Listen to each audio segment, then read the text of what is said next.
नमस्कार, दैनिक जिंदा सच में आपका स्वागत। आइए नजर डालते हैं अब तक के मुख्य समाचारों में। केंद्र ने राज्यों से कहा प्रवासी मजदूरों और फंसे हुए लोगों की सुरक्षा, आवास और भोजन की पर्याप्त व्यवस्था करें। स्वास्थ्य मंत्रालय ने कहा देश के 325 जिलों में कोविड-19 का कोई भी रोगी नहीं। सरकार ने सभी शिक्षण संस्थानों को निर्देश दिया पूर्णबंदी के दौरान फीस के भुगतान का दबाव ना बनाएं, शिक्षकों और अन्य कर्मचारियों के वेतन जारी करें।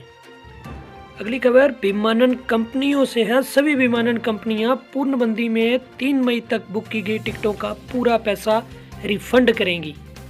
वही बात करें अंडमान और निकोबार द्वीप समूह की, तो अंडमान और निकोबार द्वीप समूह में किसी नए रोगी के सामने नहीं आने से ये क्षेत्र कोरोना वायरस मुक्त हुआ।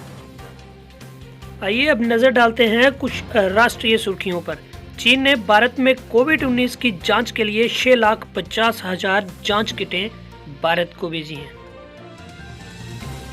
वहीं कर्मचारी चयन आयोग ने कोरोना संकट से उत्पन्न स्थिति की समीक्षा के लिए विशेष बैठक की। सरकारी अधिकारियों और कार्यालयों में जूम मीटिंग प्लेटफॉर्म का इस्तेमाल नहीं।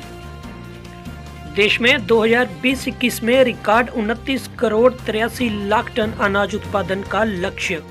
खरीफ की फसल की लक्ष्य प्राप्ति के लिए केंद्र सरकार राज्यों की सभी बाधा को दूर करेगी।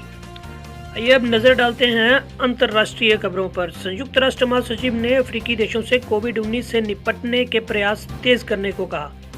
वहीं दक्षिण कोरिया में वामपंथी झुकाव वाली डेमोक्रेटिक पार्टी को संसदीय चुनाव में पूर्ण बहुमत। बांग्लादेश तटरक्षकों ने दक्षिण पूर्वी तट से 382 रोहिंग्या शरणार्थी बचाए। मार्च के महीने में चीन के निर्यात में 6.6% की कमी दर्ज की गई। अफगानिस्तान में मंगलवार को 49 लोगों में कोविड-19 संक्रमण की पुष्टि। आइए अब एक नजर डालते हैं देश के राज्यों पे। राजौरी जिले के पुंछ में नियंत्रण रेखा के पास पाकिस्तानी सेना ने संघर्ष विराम का फिर उल्लंघन किया। अंडमान निकोबार में पूर्णबंदी से प्रभावित विद्यार्थियों के लिए टेलीविजन के माध्यम से पढ़ाई शुरू करवाई गई। मध्य प्रदेश में कोविड-19 संक्रमितों की संख्या बढ़कर 1000 से अधिक। जरूरतमंद लोगों की मदद के लिए जम्मू कश्मीर में अनेक लोग कोरोना योद्धा बनकर आ रहे हैं सामने। वहीं असम के मेरीगांव जिले में कोविड-19 संक्रमण के 2 नए मामलों की पुष्टि हुई है। और ज्यादा जानकारी के लिए बने रहिए दैनिक जिंदा सच के साथ।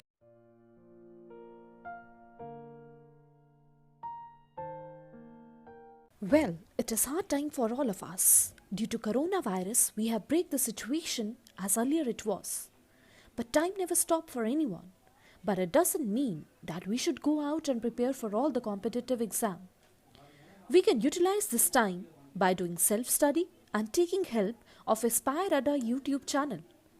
To start with, you need to prepare a proper schedule for all the subject, and without going out, you should complete all the syllabus by yourself. And when the critical situation will end, here you are. Hooray! You are ready for all the competitive exam. Utilize this time until it go. Aspire Ada Institute, best institute in Jammu for all the competitive exams. We care for you. Stay home.